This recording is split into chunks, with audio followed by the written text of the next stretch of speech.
வணக்கண்ணா. திருவள்ளூர் என் பேர் ராம்தாஸ். திருவள்ளூர் மாவட்டம் திருத்தணி அடுத்த டி புதர் கிராமம். நம்ம அண்ணன் லோகண்ணன் நாமக்கல்ல இருந்து லோகண்ணன் மூலயமா இது நான் யூடியூப்பில் பார்த்து தெரிஞ்சுக்கிட்டு அதை வாங்கி பயன்படுத்தின்னு இருக்கிறேன். நல்லா இருக்குது.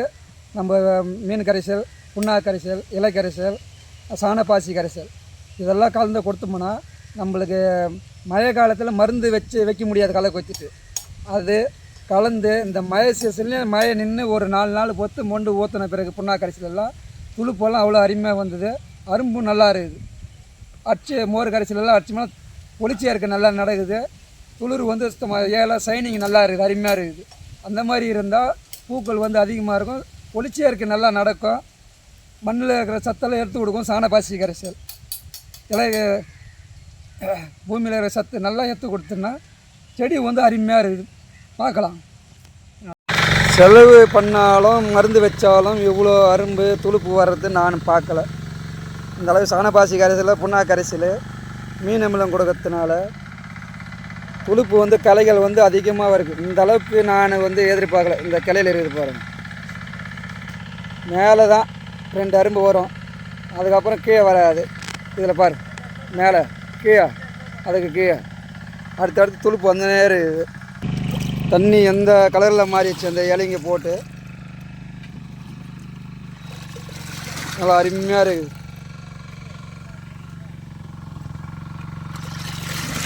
வாசம் அந்த அளவு இருக்குது. நம்மளுக்கே வாசம் அந்த அளவு இருக்குதுன்னா பூச்சிக்கு என்ன ஆகும்? எல்லாம் ஓடிடும் பூச்சிக்கு அடிச்சோம்னாக்கா.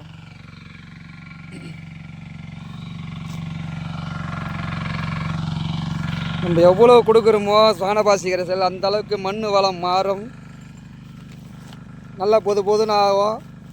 சத்தெல்லாம் மண்ணில் இருக்கிற சத்தெல்லாம் எடுத்து கொடுக்கும். புண்ணாக்கு கரைச்சல்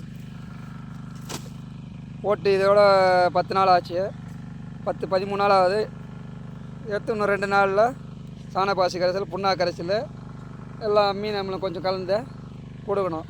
இது கொடுத்தோம்னா துளுப்பு வந்து அவ்வளோ அருமையாக வருது. அடுத்தடுத்து துளுப்பு வந்துனே இருக்குது. பூச்சி நம்ம கண்ட்ரோல் பண்ணிக்கணும்னா போதும். மருந்து நேரத்துக்கு இது சாணப்பாசி கரைசல். நம்ம லோகண்ணங்கிட்ட வாங்கி பயன்படுத்தின்னு இருக்கிறோம் 2-3 மாதமாக. செடியும் நல்லா இருக்குது, துளுப்பும் அருமையாக வருது. நம்மளுக்கு செலவு கம்மி.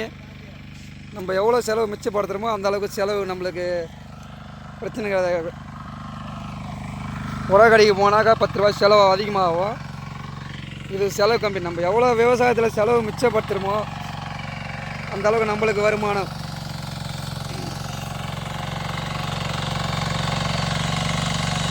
நம்ம எந்த அளவுக்கு பில்லு இல்லாமல் வச்சுங்கிறோமோ அந்த அளவுக்கு வந்து நம்மளுக்கு பூக்கள் வந்து அதிகமாக இருக்கும். நம்ம எவ்வளோ பில்லு எடுக்காமல் வச்சுன்னு இருக்கிறோமோ பூச்சி தாக்குதல் வந்து அதிகமாக ஆகிடும். நம்ம எவ்வளோ தான் மருந்து அடித்தாலும் கேட்காது. ஓட்டியாச்சு.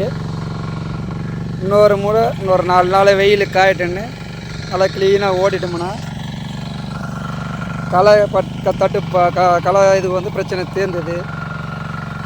அதுக்கப்புறம் நம்ம என்ன கொடுக்கணுமோ அதுக்கு மருந்து கொடுக்கணுமோ என்ன கொடுக்கணும் பண்ணி ரெடி பண்ணிக்க வேண்டியது தான். குளிருங்கெல்லாம் எப்படி இருக்குங்க பாருங்கள்.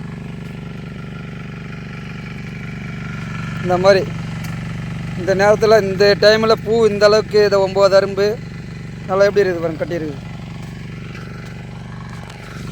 நம்மனா உரக்கடைக்கு போயோ இல்லை மருந்து கடைக்கு போயோ வாங்கி வந்து பண்ண போகிறது கிடையாது. எல்லாம் நம்மக்கிட்ட இருக்கிற பொருள், நம்மளை சுற்றி இருக்கிற பொருளே வச்சு நம்ம பயன்படுத்திக்கணும்னா பூக்கள் அதிகமாக இருக்கும், செடியும் நல்லா சைனிங் வரும், பூச்சி கிடையாது. இதை பார்க்குற மக்கள் எல்லாம் இயற்கை விவசாயம்னா என்ன? நம்மக்கிட்டே இருக்கிற பொருளே வச்சு நம்ம பயன்படுத்திக்கிறது தான் இயற்கை விவசாயம். ஆமாம், எடுக்க வேண்டி தான் போட்டா. இந்த எங்கள் அண்ணன் பையன் ஆனந்தன், அவருடைய பையன். வா, பேருடா, பேர் சொல்ல. சதா இரட்டை பேரவைகள். உன் அண்ணன் அண்ணா தம்பி பேர் ஜீவா. பசங்க நல்லா கஷ்டாளி பசங்க. நல்லா இயற்கையில் இந்த மாதிரி வேலை செய்யறதுக்கு நல்லா. வா,